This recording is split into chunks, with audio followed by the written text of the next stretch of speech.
वाराणसी से बड़ी खबर। निकाय चुनाव के मुद्दे को लेकर आज वाराणसी के भाजपा जिला मंत्री शिवानंद राय पूर्वांचल न्यूज से की खास बातचीत। संवाददाता पंकज तिवारी की रिपोर्ट। 17 से जब से उनकी सरकार है लगातार दे रहे हैं। सुरक्षा सर्वप्रथम, राष्ट्र सर्वप्रथम। और इसमें जो मतदाता है, मतदाताओं को क्या चाहिए? मतदाता को बिजली चाहिए, पानी चाहिए, स्वास्थ्य के लिए सुविधा, हॉस्पिटल चाहिए। तो ये सब माननीय मोदी जी ने काशी के लिए इतना दिया है कि मतदाता उत्सव के रूप में मतदान करेगा। और रही बात विपक्ष की, तो विपक्ष चाहे 100 प्रत्याशी उतरे, काशी में एक ही नाम मोदी, और मोदी के विकास के आगे सब गायब है। आपने बिजली और पानी की बात कहा है। आम आदमी पार्टी भी इस बार निकाय चुनाव में पूरे दमखम के साथ चुनावी मैदान में उतरा हुआ है। उसका नारा ही है कि बिजली टैक्स को माफ़ करना है और हाउस टैक्स को हाफ करना है। तो क्या लगता है कि आपका जो दावा है उस पर आम आदमी पार्टी कहीं भारी पड़ रहा है क्या? आम आदमी पार्टी का मीडिया खाली प्रचार करता है। प्रचार तो भाजपा का मोहल्ला क्लिनिक सुनिए, मोहल्ला क्लिनिक आप दिल्ली में देखे ही, जहाँ जानवर पेशाब करते थे, बैठते थे, वहाँ सोशल मीडिया बहुत वायरल हुआ।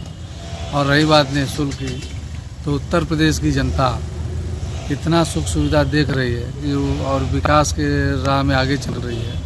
वो केजरीवाल सरकार के लालीपाप में आने वाले नहीं है। और दूसरी बात, रही बात फ्री की, तो आप एक गाड़ी ले लीजिए, उसमें पेट्रोल मत डालिए, कह दीजिए फ्री में चले जाइए, तो बिना पेट्रोल की गाड़ी चलती नहीं। और ये तो सरकारी योजना है और सरकारी पैसा का अरविंद केजरीवाल मजाक बनाते हैं। तो अपने घर की खेती अगर निःशुल्क बांटें तो अवकाश समझ में आइए। क्या जातिगत समीकरण निकाय चुनाव में हावी रहता है? जातिगत समीकरण 2014 के पहले बहुत ज़्यादा दिख रहा था। अब आने वाले कुछ साल बाद अगले चुनाव तक आप देखिएगा तो बहुत कम दिखेगा ऐसा कुछ। बहुत सारे कैंडिडेट ऐसे हैं जो बीजेपी के विनिंग कैंडिडेट रहे हैं 4 बार 5 बार से, उनका टिकट इस बार काट दिया गया। काफ़ी नाराजगी है पार्टी में। नाराजगी कुछ नहीं है, ये जिनको नहीं मिलता थोड़ा मायूस होते हैं, लेकिन पार्टी उनके लिए उनसे बड़ा कुछ करेगी। क्योंकि ये भारतीय जनता पार्टी, हमारे पार्टी के बूथ अध्यक्ष राष्ट्रीय अध्यक्ष बन जाते हैं। तो हमारी पार्टी हर वर्ग के कार्यकर्ताओं का पूरा ध्यान रखती है। हर वर्ग के कार्यकर्ताओं का ध्यान रखने की बात कर रहे हैं, लेकिन एक भी कायस्थ इस बार टिकट नहीं दिया है। कायस्थों में खास तौर से काफ़ी नाराजगी है। कुछ कायस्थ ऐसे रहे हैं जो कई बार के विनिंग कैंडिडेट भी रहे हैं, लेकिन उनको टिकट नहीं दिया गया, किसी और को दिया गया। और ये भी कहा जा रहा है कि सपा से आकर के कुछ लोग बीजेपी में शामिल हुए हैं, उनको टिकट दिया गया है। तो ऐसा भी आरोप लग रहे हैं। ये आरोप सब बेबुनियाद है। अगर भारतीय जनता पार्टी की कोई सदस्यता लेता है तो उसका हार्दिक अभिनंदन और स्वागत। आदित्यनाथ बनारस में आए थे और निकाय चुनाव को लेकर के गुरुमंत्र देने का काम भी किया। क्या कुछ रणनीति तैयार करी भाजपा इस चुनाव को लेकर के? सबसे पहले हम आपको बता दें कि भारतीय जनता पार्टी के संगठनात्मक मार्गदर्शन प्रत्येक दिन संगठन के द्वारा मिल रहा है। और कल उत्तर प्रदेश के मुखिया माननीय श्री योगी आदित्यनाथ जी का प्रत्येक कार्यकर्ताओं को संबोधन भी मिला और उन्होंने कार्यकर्ताओं से बात भी किया।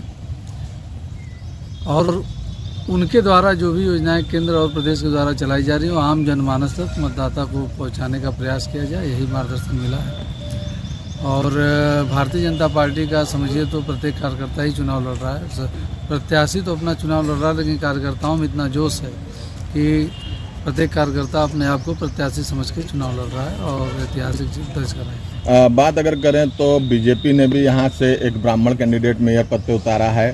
सुभाषपा ने भी यहाँ से ब्राह्मण कैंडिडेट मेयर पद पे उतारा है। तो क्या लगता है कि जो जातिगत वोटों की जो राजनीति है उसमें क्या बीजेपी भारी पड़ेगी या कहीं ना कहीं सुभाषपा बीजेपी का वोट काटने का काम करेगा? आप मीडिया के लोग खाली गोल गोल घुमाने का काम करते हैं। प्रत्याशी कोई भी पार्टी किसी को उतारे उससे कोई फर्क नहीं पड़ता।